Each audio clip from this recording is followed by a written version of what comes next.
Hey, this is Darren, the programmer of Project AXSX, and I wanted to discuss the fisheye used in Sonic Xtreme.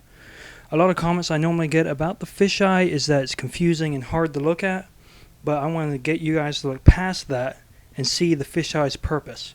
As Chris Sen has stated in his Sonic Xtreme frequently asked questions, the fisheye was developed to fix the problem with all side-scrolling games.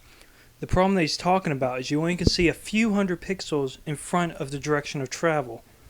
For example, in Sonic 3 here, we can see there is an enemy over to the left of Sonic, but because of the limitations of side-scrolling games, we cannot see the enemy.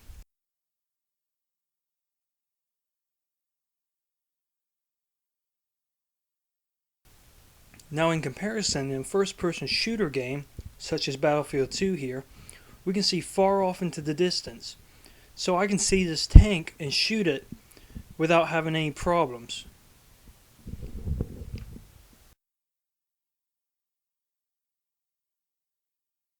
Here is the AXSX engine, and we're going to pretend that the green block over to the right is an enemy. As I increase the fisheye slightly, we can start to see the green block more.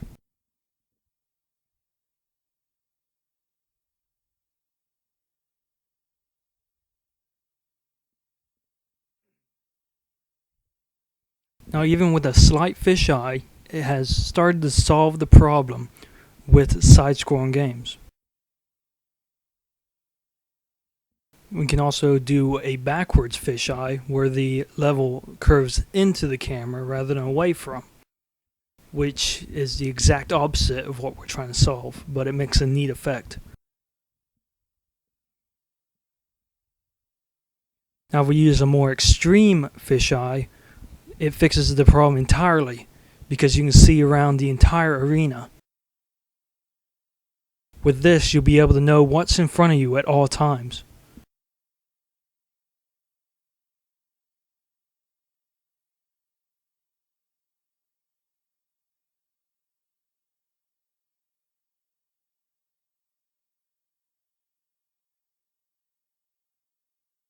Now if I go ahead and zoom out the camera here,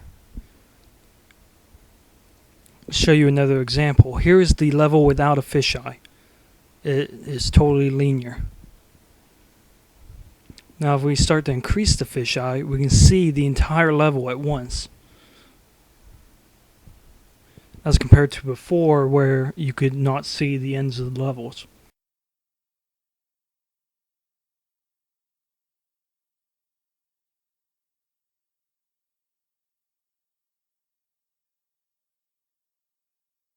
I should note that the engine is still being developed, and this is just an example of the fisheye.